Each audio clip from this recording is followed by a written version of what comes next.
Construct a 2/3 matrix. तो last run पे अपने मैट्रिक की बातें हो रही थी, वही एक सिचुएशन कंसीडर कर रहे हैं। एक क्वेश्चन जो है लास्ट रन पे आई थिंक कर भी लिया था। जरा इस क्वेश्चन को देख लो पहले। तो क्वेश्चन वाला कहता है construct a 2/3 matrix A is equal to whose elements are given by ये। These are basically 5 questions. तो कोशिश करते हैं ये तुम्हें 5 क्वेश्चन समझ में आ जाए। जैसे very first question is A I J जो है, जो एलिमेंट्स है वो गवर्न हो रहे हैं i+2 divided by 2 and we have whole square. इसको थोड़ा चेंज करते हैं, इसको लिख लो i+j and we have whole square divided by 2। अब सोचते हैं क्वेश्चन कैसे होगा। तो क्वेश्चन करने से पहले सबसे पहले 2/3 मैट्रिक बना लो जरा। 2/3 मैट्रिक बनाने का मतलब ये है, फर्स्ट पार्ट का 2/3 मैट्रिक बनाने का मतलब ये है कि उसके अंदर 2/3 2 रो होंगे और 3 कॉलम होंगे। तो पहले तो ये 2 और 3 रो को लिख लो। 2 और 3 को कैसे लिखोगे? जैसे ये हो गए 2 रो और ए ये अपने पास आ गए कॉलम।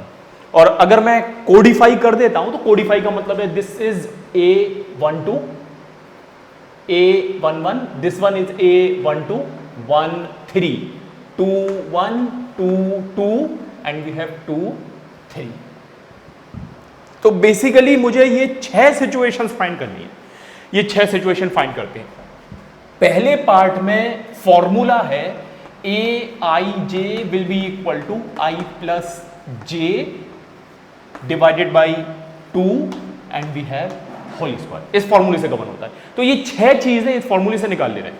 6 चीजें कैसे निकलेंगी? जैसे A11 will be equal to A12 will be equal to A13 will be equal to what I am doing, I am just putting the values. अगर मैं वैल्यू पुट करता हूं i की j की in place of ij in case of RHS, I am putting it i is 1+1 whole square divided by 2 which will be equal to, थोड़ा fast कर लो उम्मीद है, 1+1 2 2 स्क्वायर 4 4 डिवाइडेड बाई 2 इज 2। A11 आने के बाद A12 I am just putting the values 1+2 divided by 2 and we have whole square 2+1 3 square is 9 divided by 2। Next is A13 में 1+3 divided by 2 whole square 3+1 is 4 square is 16 divided by 2 is 8। तो ये तो मेरे 3 element आ गए। पहली रो आ गई। दूसरी रो find करने की कोशिश। दूसरी रो में क्या क्या था? A21 A22 A23। 21 का मतलब है 2+1 whole square divided by 2 which will be equal to 3 square 9 will be 9 divided by 2। Next is A22 का मतलब क्या होगा? 2+2 whole square divided by 2 2+2 4 square 16 divided by 2 8। Next is 2 3। तो लेट्स पुट दी वैल्यूज। मैं direct कर लूं 2 3 2+3 5 square 25। तो ये आ रहा है 25 डिवाइडेड बाई 2। तो अब मेरे पास सारे एलिमेंट्स हैं। मैट्रिक में भर देते हैं, बस क्वेश्चन खत्म हो गया। मैट्रिक में भरने का मतलब है इसकी जगह बस रख दे रहे हैं।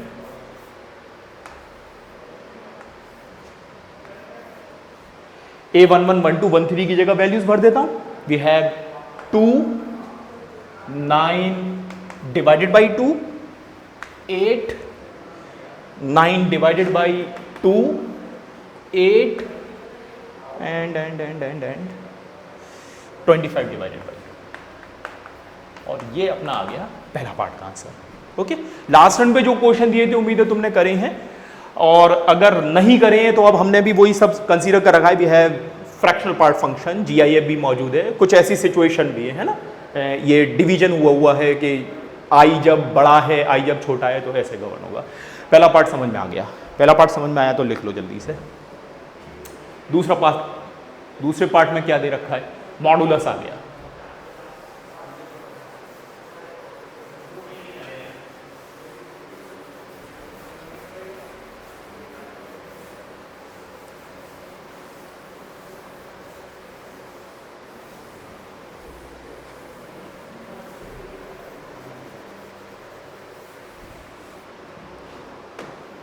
दूसरा formula Aij will be equal to 1/2 modulus 2i - k 3j। ये दे रखा है। तो फिर वही अपने 6 सिचुएशंस पहले फाइंड करते हैं, 6 एलिमेंट्स फाइंड करते हैं और फिर 6 एलिमेंट्स को उनकी जगह पुट कर देंगे, अपना मैट्रिक फॉर्म हो जाएगा। सबसे पहले a11 which will be equal to half 2 multiply by 1 minus के 3 multiply by 1, this will be equal to we have half modulus. देखना जरा 2 माइनस के 3, 2 माइनस 3 का मतलब है माइनस के 1। अच्छा मॉडुलस से तो हमेशा एक पॉजिटिव क्वांटिटी बाहर आती है, इसका मतलब ये हुआ this will be equal to -1 से बाहर आया 1 डिवाइडेड बाई 2, a12 का मतलब है half, I is 1, I am putting it, 2 multiply by 1 minus 3 multiply by 2, this will be equal to, तो अब यहां पर सोचा क्या होगा, 2 3 to the 6, 2 minus 6 minus 4 बाहर जाएगा, 4 डिवाइडेड बाई 2 इज 2। उम्मीद है तुम समझ रहे हो, है ना, मॉडुलस उम्मीद है याद है अभी तक modulus function.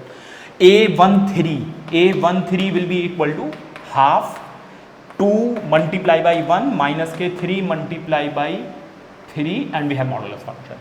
2i minus 3j का मतलब है i की जगह i इज 1, j की जगह j is 3, i is 1, j is 3। Solve कर लेते हैं। 3 3 9, 2 9 माइनस 2 वी हैव 7, माइनस के -7 बाहर आया तो आंसर हो गया 7 डिवाइडेड बाई 2। ये तो आ गए 3 एलिमेंट, पहले रो का काम हो गया है। अब देख रहे हैं, आंसर लिख लेंगे। अब देख रहे हैं दूसरी रो के लिए, तो दूसरी रो क्या है, a21 a22 a23, this will be equal to half 2 multiply by 2, वही फॉर्मूला यूज हो रहा है, 2 मल्टीप्लाई माइनस 3 मल्टीप्लाई, यहां पर देखते हैं क्या हो जाएगा, 2 to the 4, 4 minus 3 1 divided by 2, half 2 multiply by 2 minus 3 multiply by 2 which will be equal to half, देखना जरा 2 to the 4, 3 to the 6, तो यहां से क्या आया 4 6 माइनस के 2, मॉडुलस से -2 बाहर आया, this will be equal to we have 2 divided by 2 which is equal to 1, 2 3 half 2 multiply by 2 minus के 3 multiply by 3j which will be equal to we have half 2 2 4 minus 3 3 9 which will be equal to half minus के 5। अच्छा modulus से negative quantity बाहर निकली तो positive बन गई, this will be equal to 5 divided by 2। तो अपने पास अब सारे एलिमेंट्स आ गए, सारे एलिमेंट्स अगर आ गए तो उन एलिमेंट्स को बस भर दो यहां पर आकर, यहां पर भर दी क्वांटिटीज। क्या क्या आई हैं, ये रहा half 2 7 divided by, next is half और कहाँ है 1 एंड 5 डिवाइडेड बाई 2। ओके, तो बहुत आसान चैप्टर है, क्वेश्चंस जो है बस आप समझते जाओ कहां पर क्या रखना है, कब कौन सा फॉर्मूले यूज हो रहे हैं। अभी तो ऐसा कोई फॉर्मूला आया भी नहीं है। चलिए पहला पार्ट खत्म, दूसरा पार्ट भी खत्म, तीसरा पार्ट देखते हैं।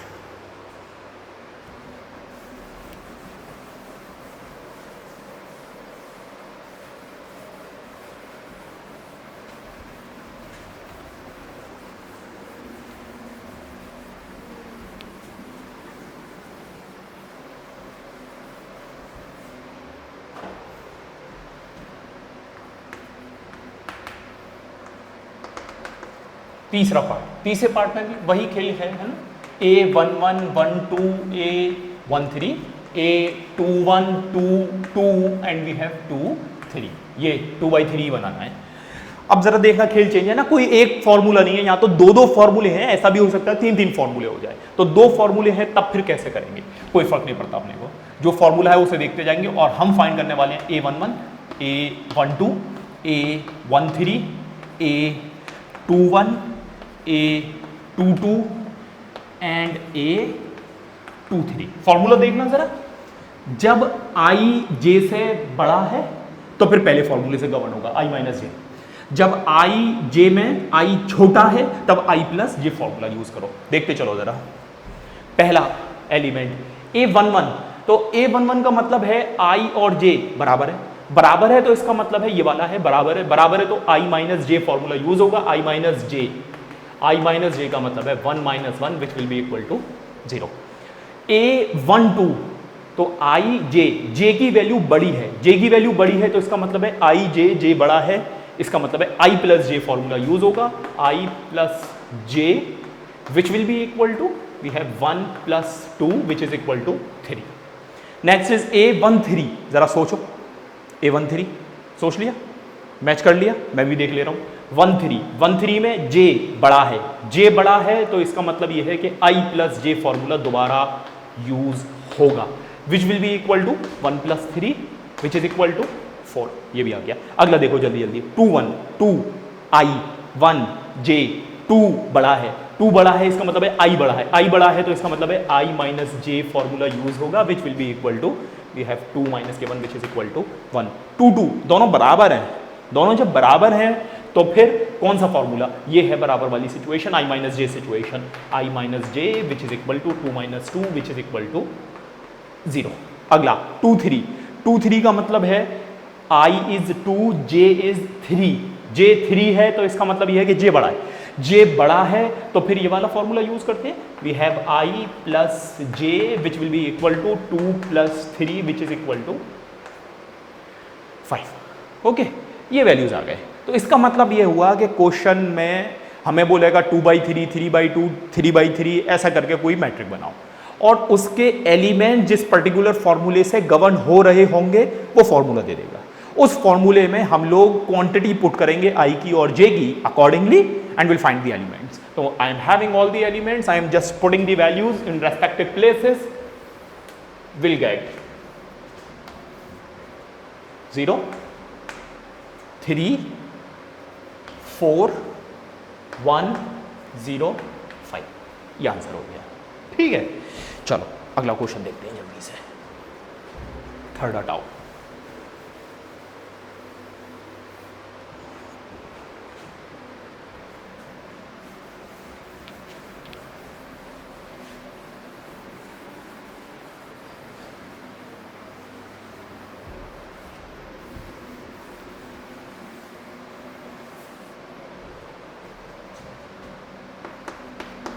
फोर्थ, अच्छा लिख नहीं पाओ तो मैं लगा कि ये तो बहुत जल्दी मिटा देना है, तो आप जो है वीडियो पॉज करो, रिवाइंड करो, दोबारा से देख लो, दोबारा से देख के नोट्स बना लेना। फोर्थ देखो, फोर्थ में लिखा हुआ है A I J is equal to G I F. G I F का मतलब है ग्रेटेस्ट इंटीजर फंक्शन। उम्मीद अभी तक याद है ग्रेटेस्ट इंटीजर फंक्शन का खेल क्या होता था। ग्रेटेस्ट इंटीजर फंक्शन का मतलब है कि बॉक्स है, बॉक्स का मतलब ये है कि हमेशा इंटीजर वैल्यू देगा और वो भी इंटीजर जो है वो लेस देन या इक्वल टू देगा। चलो शुरू कर रहे हैं। आई जे ऐसी सिचुएशन और ये जी आई एफ है, तो हमें क्या निकालना है? सबसे पहले तो हमें निकालना है A11, A12, A13, फिर हम लोग फाइट कर रहे होंगे 21, 22, 23। पहले तो फॉर्मूले में वैल्यू भर रहे हैं, फिर देखते हैं क्या क्या क्वांटिटीज आती जाएंगी। थोड़ा सुन लो, है ना। A11 का मतलब है फॉर्मूला तो वही यूज होना है, I divided by J and we have box will be equal to 1 divided by 1। इसका मतलब तो ये है कि ग्रेटेस्ट इंटीजर 1 का 1 ही होता है। ये तो ऐसे ही काम करता था ना, 5 का ग्रेटेस्ट इंटीजर 5, 4 का 4, अगर इंटीजर है तो इंटीजर वैल्यू भी बाहर आ जाती थी। अगला देखो जरा जल्दी से, A12 है तो इसका मतलब है 1 divided by 2, 1 divided by 2 will be equal to. तो ये कैसे खेल खेलता था, उम्मीद है ये भी तुम्हें अभी तक याद है। जैसे 0.5 है तो हमेशा इंटीजर वैल्यू देता है। अगर मैं सोचता हूं कि ये 0 है और ये 1 है तो ये वैल्यू कहां पड़ेगी? 0.5 तो यहां कहीं बीच में आएगा, दिस इज 0.5। तो ये क्या करता है, ये इस वैल्यू को जो लेफ्ट पर वैल्यू पड़ रही है वो वैल्यू अचीव करवा देता है बॉक्स, और वो भी इंटीजर वैल्यू। तो इसका मतलब ये है कि 0.5 का अगर मैं GIF निकाल रहा हूं, greatest integer function, this will be equal to 0। उम्मीद है ये 11 में है ना, ये सब फंडे तुमने सुन लिए थे लेकिन फिर भी बता दिया, रिपीट कर दिया अगर भूल गए होगे। हाफ तो इसका मतलब है 0। अगला देखो अब जल्दी जल्दी, 1/3 इसका ग्रेटेस्ट इंटीजर फंक्शन अगर निकालना हो तो 1/3, फिर वही 0 point something 0। 2 divided by 1, 2 divided by 1 मतलब 2 ही आएगा। 2 divided by 2 greatest integer function, 2 divided by 2 is 1 और 1 का ग्रेटेस्ट इंटीजर 1 ही होता है। 2 डिवाइडेड बाई 3 तो 2 डिवाइडेड बाई 3 2 डिवाइडेड बाई 3 का मतलब है 0 पॉइंट समथिंग वैल्यू दे रहा होगा, वो सीधे जो है फिर 0 अचीव करवा देगा बिकॉज ऑफ द बॉक्स। ये सिचुएशंस बन गई अपनी, ये सिचुएशंस बन गई, तो let's put the values.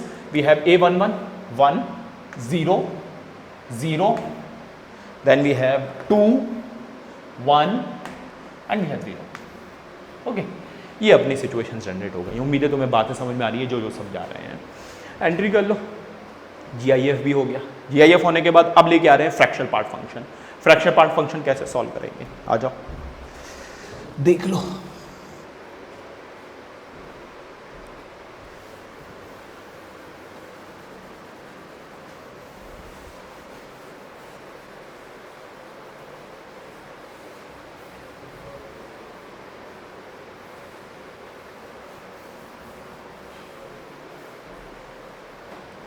GIF खत्म।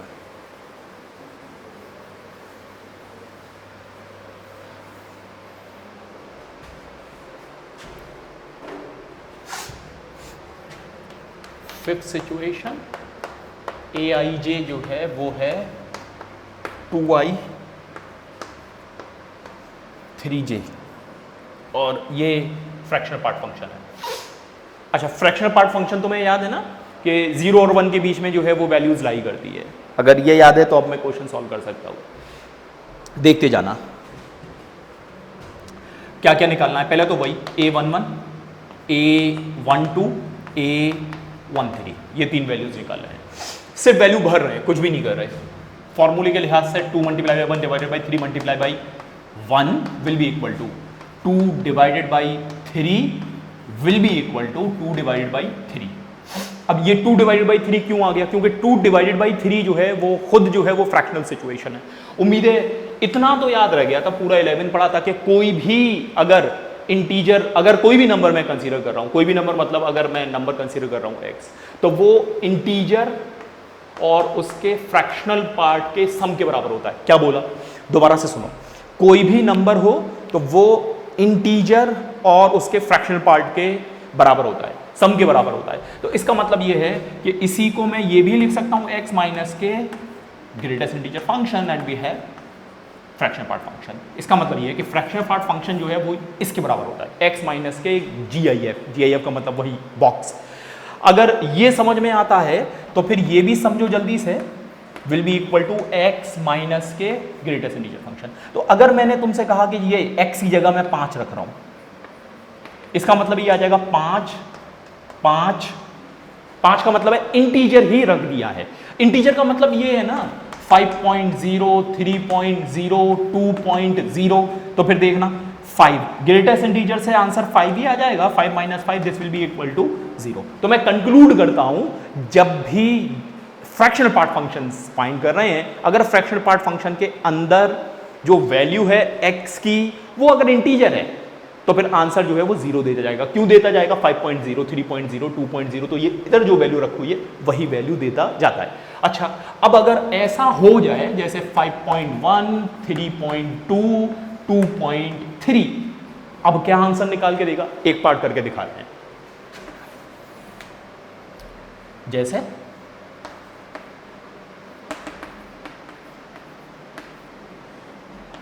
.1 रखा है, तो 5.1 का मतलब है 5.1 माइनस के वी हैव 5.1। देखना जरा, 5.1 का ग्रेटेस्ट इंटीजर फंक्शन 5 है, तो 5.1 minus 5 which is equal to 0.1। और एक से ही हम समझ ले रहे हैं कि डेसिमल के बाद में जो वैल्यू रखी हुई है वो आंसर आ रहा है। अगर वो आंसर आ रहा है तो इसका मतलब है अगर मैं इनका फाइंड करता हूं फ्रैक्शनल पार्ट फंक्शन, तो ये आ जाएगा 0.1, ये आ जाएगा 0.2, ये आ जाएगा 0.3। उम्मीद है ये याद है। अब अगर तुम गजनी हो गए थे तो फिर अब रिपीट करा है, उम्मीद है अब यादें ताज़ा हो गई हैं। चलो वापस आओ क्वेश्चन में। 2/3 का मतलब क्या है? 2/3 वैल्यू कहां पर है? 2/3 तो जो वैल्यू है वो 0 पॉइंट समथिंग आएगा, तो जो 0 पॉइंट समथिंग सिचुएशन आती है तो वो वही वापस आ जाती है सिचुएशन। 2/3 का 2/3 आ गया। नेक्स्ट इज 1 2, तो मैं पहले तो वैल्यू भर देता हूं। 2 multiply by 1 divided by 3 multiply by 2, इसका मतलब है this will be equal to 2 उड़ा दो, ये आ गया 1 डिवाइडेड बाई 3 और 1/3 जो है वो 1/3 है। ये तो खुद ही फ्रैक्शनल सिचुएशन ही मौजूद है। 1 3 का मतलब क्या है? We have 2 multiply by I की value 1, 3 multiply by 3 which will be equal to we have 2 3 3 9 and this is nothing but 2/9। उम्मीद है तुम्हें बातें समझ में आ रही है क्या हो रहा है, जादू नहीं लग रहा है, आई होप सो। अगला 1 3 तक आ गए, 2 1 निकालना है।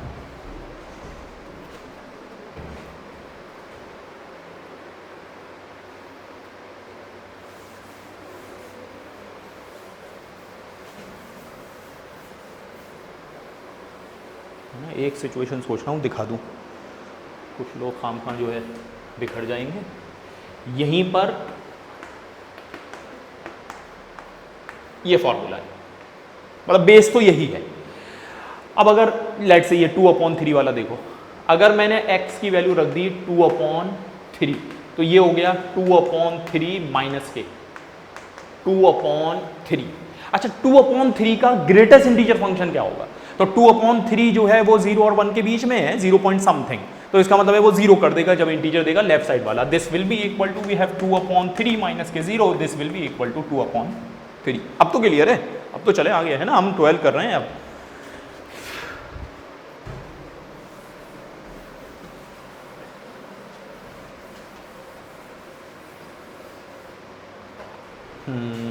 वन अपॉन 3 क्या निकालना है? 2 1 2 1 2 2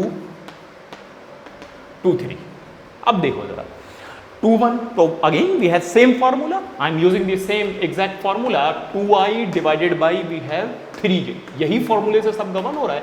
let's put the values, 2 multiply by i भैया आओ, आई भैया 2 divided by 3 multiply by 1 which will be equal to 2 2 4 डिवाइडेड बाई 3, 4/3। जब 4/3 आ गया तो this will be equal to, ये क्या ऐसा लिखा जा सकता है? देखना जरा, 1 + 1/3, तो 3 + 1 विल बी 4, 4 डिवाइडेड बाई 3 विल बी 4/3। तो क्या बताया गया था? ये बताया गया था कोई भी नंबर जो है वो अपने फ्रैक्शनल पार्ट और इंटीजर का सम होता है। उल्टा भी बोला जा सकता है कि अगर फ्रैक्शनल पार्ट फंक्शन की बात करो तो वो नंबर में से ग्रेटेस्ट इंटीजर फंक्शन सब्ट्रैक्ट करके फाइंड हो जाता है। तो 4/3 बेसिकली अगर निकालोगे तो 1 पॉइंट समथिंग समथिंग आ रहा होगा, और वो डेसिमल के बाद वाली जो है वो वैल्यू हमें कंसीडर करनी होती है।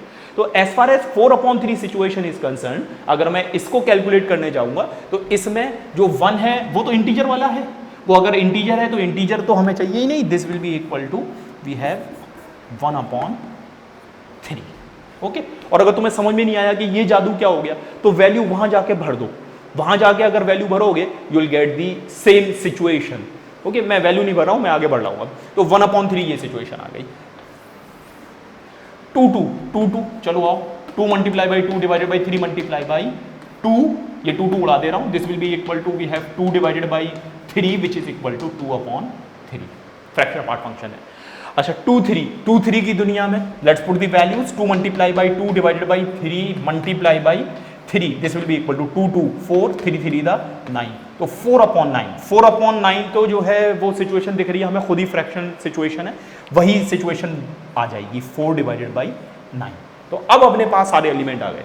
अगर सारे एलिमेंट आ गए तो बस जाकर मैट्रिक में पुट कर दो, आंसर आ गया। मैट्रिक में भर दे रहा हूं, क्वेश्चन का खात्मा।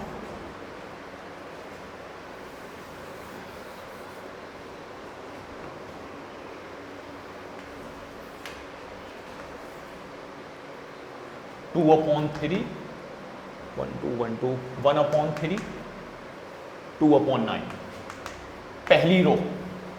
दूसरी रो भर रहा हूं 2 1 1/3 2/3 एंड 4 डिवाइडेड बाई 9। ओके, तो इस लिहाज से हम लोग मैट्रिक फॉर्म कर सकते हैं जो भी क्वेश्चन दे रखा होगा। चलो यहां की दुनिया से बाहर आता हूं, नोट कर लो।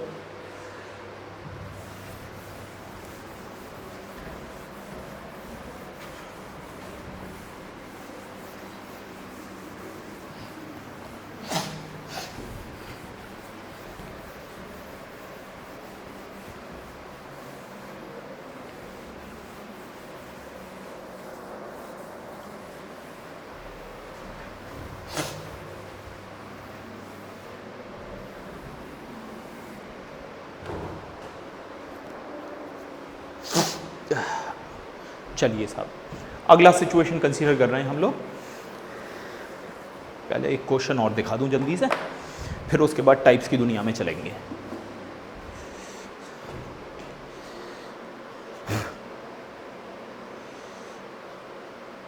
जल्दी जल्दी जल्दी जल्दी।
ये क्वेश्चन और देख लो जल्दी से। If a matrix has 18 element what are the possible order.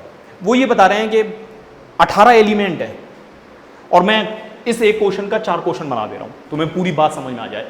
18 element हैं, तब कितने ऑर्डर पॉसिबल हैं। अच्छा, अपनी जितनी बातें हुई हैं उस पर ये बात समझ में आ गई कि ऑर्डर जो है वो होता है रो कॉलम, रो भी नेचुरल नंबर और कॉलम भी नेचुरल नंबर। तो सोचते जाना कैसे करते हैं।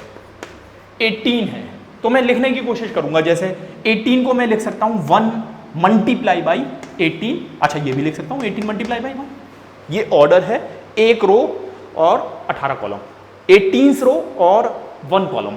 अगला देखो 18 को कैसे कैसे लिख सकते हो, बस इतना सोच लो, बस काम खत्म हो जाएगा। क्या मैं लिखूं ना 2 9 द 18, 9 2 द 18 भी लिख ले रहा हूं, ये भी लिखूं ना 3 6 द 18, 6 3 द 18। 7 से होगा, 3 के बाद 4 से होगा नहीं, 5 से होगा नहीं, 6 से लिख चुके ऑलरेडी, 7 आएगा नहीं, 9 लिख चुके हैं। तो ओवरऑल ये सिचुएशन जनरेट हो गई। बस ऐसे लिखना होता है, मतलब बेसिकली बस जो नंबर लिखा हुआ है उसके मल्टीप्लिकेशन। इसका मतलब है जैसे 5 है तो 5 को मैं क्या लिख सकता हूं 1 multiply by 5 and 5 multiply by 1, और कुछ पॉसिबल है भी नहीं। 13 एलिमेंट्स हैं, तो कितने ऑर्डर के मैट्रिक्स हम फॉर्म कर सकते हैं। तो 13 एलिमेंट में एक तो बन सकता है 1 मल्टीप्लाई बाई 13 और अगला हो सकता है 13 मल्टीप्लाई बाई 1। 18 वाला ये तो कर ही दिया है। 24 है जैसे, तो 24 एलिमेंट सिचुएशन में अगर मैं सोचता हूं तो पहले सोचूंगा 1 मल्टीप्लाई बाई 24, फिर 24 मल्टीप्लाई बाई 1 भी लिख लो, 2 मल्टीप्लाई बाई 12 और फिर 12 मल्टीप्लाई बाई 2 भी लिख लो। अच्छा 2 हो गया तो 3 आएगा, 3 8 द 24, 8 3 द 24। 3 होने के बाद 4 आएगा, 4 आया, 4 6 द 24, 6 4 द 24। 5 से होगा नहीं, 6 से लिख चुके, 7 8 9, 8 से लिख चुके ऑलरेडी है ना, 9 हो गया, 10 हो गया। तो इस एतबार से हम लोग ये सिचुएशंस फॉर्म कर सकते हैं, बस एज सिंपल एज दैट। उम्मीद है ये फंडे समझ में आ गए हैं। नेक्स्ट लेक्चर में हम लोग कंसीडर करेंगे टाइप्स ऑफ मैट्रिक। यहीं स्टॉप करते हैं।